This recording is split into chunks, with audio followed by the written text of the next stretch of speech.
The fifth key concept that I want to deal with in this particular module is the concept of a chosen people.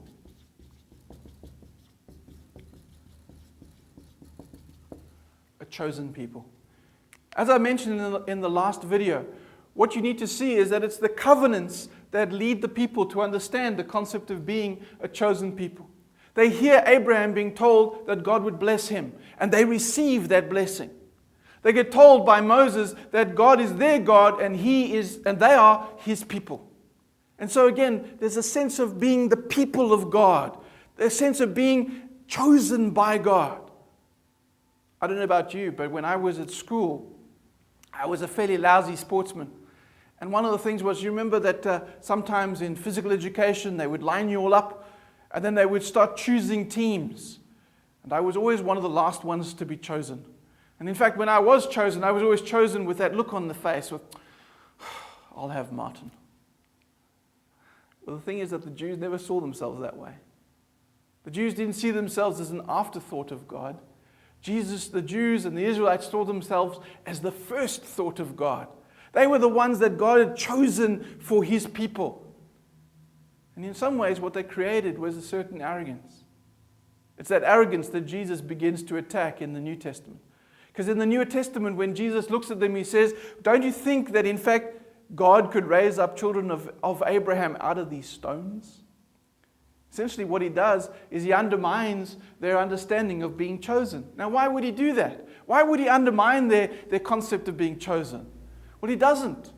What he's really undermining is the sense that we're not chosen for ourselves.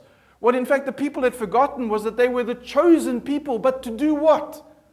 To prosper for themselves? No. They were chosen so that they could be a blessing. They were chosen so that they would obey the commands. They were chosen in order to be the ones who would carry God to the world.